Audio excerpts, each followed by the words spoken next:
Okay, so we're going to talk about the items that are discussed in Unit 3. So Unit 3 is all about character formatting. So a good thing to start off with is, what is the difference between character and font? A character is one single letter or number or symbol or whatever. So like this T right here is a character. The font is the style that all of your characters are in. So right now we're in Calibri body font. It's just a generic font that Microsoft Word puts you in. So if I want to change the font, I could select either one word. So say if I wanted to make this a different font than everything else, I can make this Georgia Pro, and I can make everything else Times New Roman. Alright, so that changes all of that font. So we can have as many fonts as we want. Typically, in any kind of design, you don't want to have more than about 3 fonts. 2 is usually good enough. One for your titles and one for your body text. Next up is size. Same thing with fonts. If you look in the font group, we can change the size of our words. Let's say we want to make the title 24 and we want to make everything else 12. Typically, Microsoft Word is going to start you off in 11. That's usually good enough to read on a paper. I wouldn't go much smaller than that. And anything much larger than about 20 is probably going to be too big for most things. Now, if you're creating a flyer like the second part of this project, you might need to go a little bigger. The other things we see up here in the font group, we have bold, italics, underline. And you can click those as you need them. You have different options with the underline as well. So if I wanted to put a squiggly line underneath, I could. You have strike through. We'll talk about that in a second. Subscript, superscript. You have increase font size, decrease. Toggle case, meaning if I want everything to be capital letter, I could. And lowercase. Or I could capitalize each word, which is what I had. Clear all formatting, which is just going to take it back to Calibri body 11. Highlight, font color. So if I want to make this red, I could. And then you have something that says text effects. This is some pre-designed stuff that you usually see with word art. And we'll kind of go into more of that in a minute. Or if none of that gets you to where you want to go, you can go and hit the dialog box launcher for the font group, which is this little thing right here, and it'll bring this up. So it gives you some of the similar options: font, italic, bold, size, color, underline style, underline color. So if I wanted it to be different, maybe I want it to be blue. Strike through, which basically puts a line through it. Double puts 2 lines. Superscript makes it smaller and rises it above the center of the line. Subscript makes it smaller and lowers it below the center of the line. Small caps makes everything capitalized, but letters that are typically lowercase are going to be a little bit smaller. So if you can see the P and the A, or the M and the R, or I can do all caps, which makes it all capitalized, all the same size. Or we can do hidden, which does exactly what it says. It just hides the word. Now, we can also click over to the Advanced tab.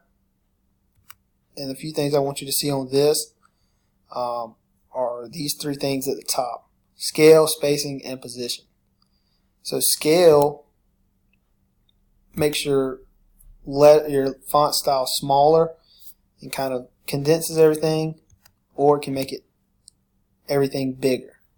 So I'm going to make mine a little bit smaller just because it's a little bit wide across the page. Okay, so spacing basically controls how much space is in between each letter. So if I do expanded, it spaces the space bigger, condense, makes it smaller between there. So I'm going to just go back to normal for that. And then position, raises it up above the center of the line, and lower goes lower. The last thing I want to see in this dialog box is text effects. And this is essentially the same thing as we saw in this little button right here, but it gives you a little more different options. So text fill is the letters. We can do solid fill, and that's just one color. Or we can do gradient fill, which if you kind of play around with it, you can do presets. The way it looks, linear, change the way it's going. We can even change the color. So if I click on each one of these things, I can change it from blue to red, and then maybe this color. Play around with it like that. We can do that outline as well. Solid gradient, same thing. I'll just show you what that looks like real quick. It works better if you have bigger words. So if you made it bigger, it would look a little better. But we're going to go with that for right now and hit OK. Now, if we don't want to deal with that at all, we could do these things up here called styles. And what styles will do is just automatically change it to one of these presets. So if I wanted it just to be the title, I could click title. Or if I wanted it to have emphasis, I could put emphasis or intense emphasis, or however we did it. Or we can create our own style. So we hit create new style. You can name it title 2. Hit modify. And this essentially lets you do whatever you want. So let's say Georgia Pro 28, bold. We want it red. Underline. You notice it doesn't give me the underline stuff. So if I wanted to go a little more in depth, I could bring up this and have it just what we had a while ago. Squiggly line again, blue. Small caps. Scale back to 80. Turn this back to normal. Hit OK. Hit OK. And so once we go to title 2, so it's confused right now. If we clear formatting, it should click back in. Alright, so there you go. There's your styles. You don't have to create a new style. You can use what they have, or you can just edit the font how you want. The good thing about the styles is, let's say I wanted all of these in heading 1, I can just go through and have it in heading 1. Another way we can kind of copy our styles is with this thing up here. It says Format Painter. So if we highlight the word we want to copy, hit Format Painter. Scroll down to the next word. You'll see you have this little brush on your I-beam. And we just click the word that we want to change. And we can do that all the way down. So that way we ensure that everything that's similar has the same format.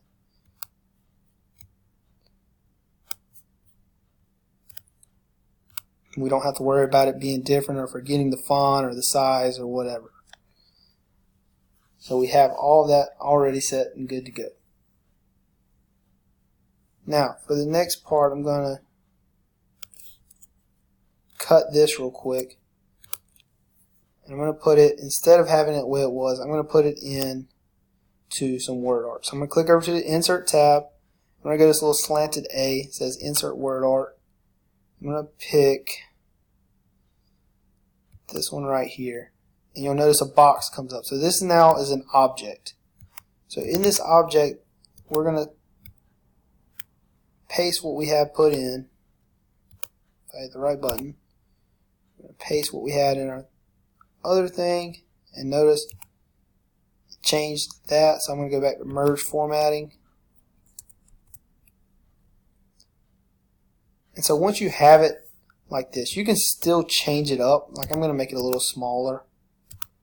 down to 24. And we can even, change the font if we wanted to, or change some of the colors. What you'll also notice is you have a different tab up here. So whenever I add in an object, we have a tab that's going to say Format. And what this does is it allows us to kind of format this one object. If you notice, if I click off of it, the tab goes away. When I click back, it comes back. So in the word art styles, you have some different options. You can play with the fill. So instead of the white fill, maybe I want to go back with the red. It might help if I select the text. Actually, I think I like the white. You can change the outline. You can change a lot of different things. Shadow. So move this down so you can see it a little better. So if I hit shadow, that did not help at all. Move it over here.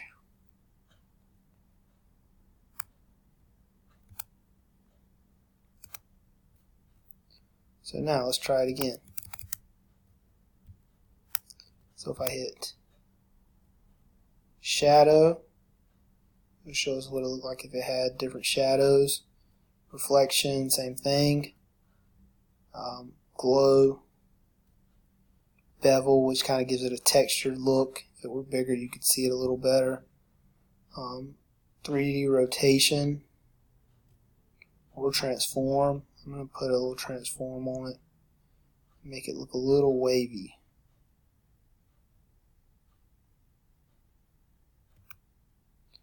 Alright,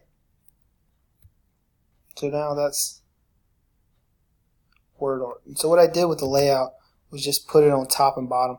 So what it was on in front of text. So you could put it anywhere, it just goes in front of text. With the top and bottom, it allows you to kind of move it so that wherever it's at, the text moves around with it. So we'll put it right here. There's our word art.